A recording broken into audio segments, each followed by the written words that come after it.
आज हम इस वीडियो में बाबा रामदेव जी के जीवन के इतिहास के बारे में जानेंगे। इससे पहले 6 पार्ट अगर आप लोगों ने नहीं देखे हैं तो प्लेलिस्ट में जाकर देख लीजिए या फिर इसी वीडियो की डिस्क्रिप्शन में आपको उन सभी के लिंक मिल जाएंगे। पिछले वीडियो में हमने जाना कि किस प्रकार बाबा रामदेव जी ने 5 पीरों को अपना चमत्कार दिखलाया था।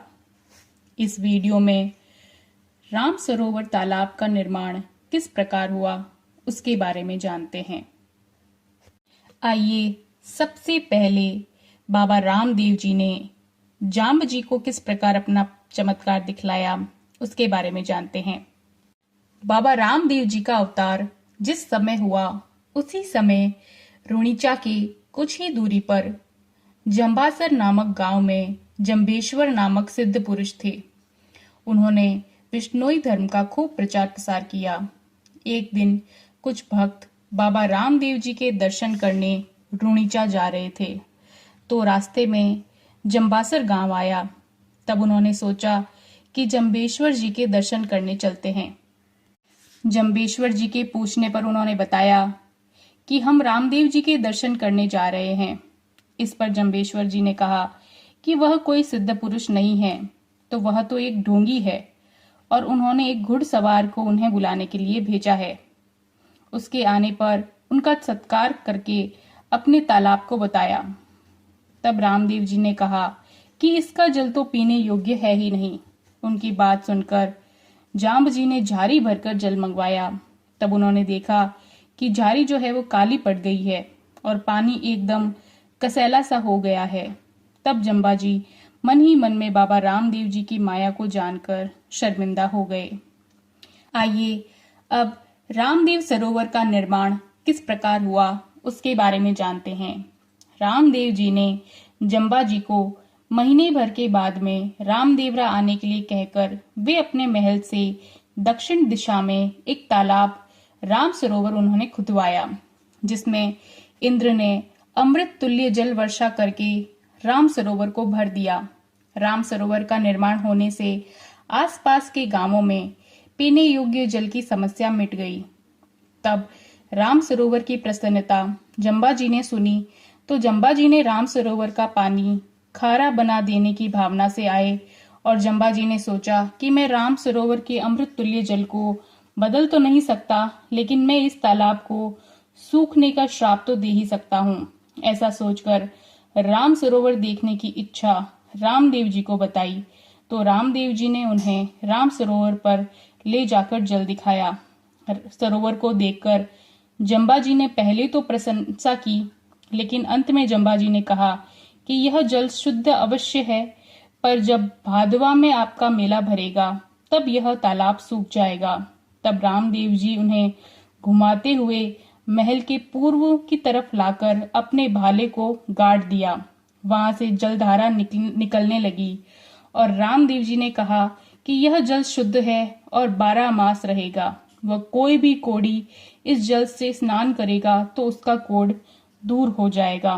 बाबा रामदेव जी ने जंबा जी को एक जारी भरकर पानी देते हुए कहा कि आप इसे सरोवर में डाल देना, आपके सरोवर का पानी पीने योग्य हो जाएगा। इधर मैं बोईता बनिया को कहकर बावड़ी बनवा दूंगा, जो आज भी मंदिर के पास पर्चा बावड़ी के नाम से मौजूद है। आइए अब बाबा रामदेव जी ने एक बंजारे को किस प्रकार अपना चमत्कार दिखाया उसके बारे में जानते हैं। एक दिन बाबा रामदेव जी घोड़े पर सवार होकर घूमने जा रहे थे। नगर से कुछ ही दूर जाने पर मालवा प्रांत से मिश्री भरकर लाता हुआ लक्की नामक एक बंजारा रामदेवरा गांव के पास से गुजर रहा था। तब रामदेव जी ने उससे उसके पास जाकर पूछा कि आप बालद में क्या लेकर जा रहे हैं। उसने देखा कि अभी इस बच्चे को मिश्री बताऊंगा तो यह खाने को मांगेगा, राज दरबार का आदमी देखेगा तो टैक्स देना पड़ेगा। यह सोचकर उसने कहा कि सांबर से नमक भरकर लाया हूं। वैसे रामदेव जी तो सारी घटनाओं के बारे में सब कुछ जानते ही थे और रामदेव जी ने उस समय कुछ भी नहीं कहा और वहां से चले गए। आगे गांव जाकर बंजारे ने व्यापारियों को मिश्री का नमूना बताया।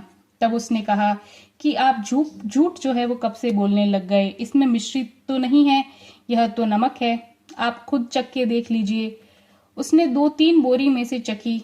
तब उसे अपनी भूल का एहसास हुआ और वह वापस जाकर रामदेव जी से विनती करने लगा।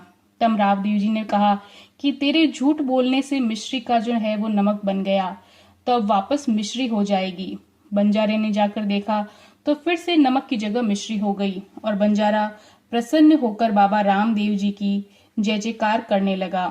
इस प्रकार उस दिन से वह बंजारा और अन्य बंजारा जाति के लोग रामदेव जी के भक्त हो गए।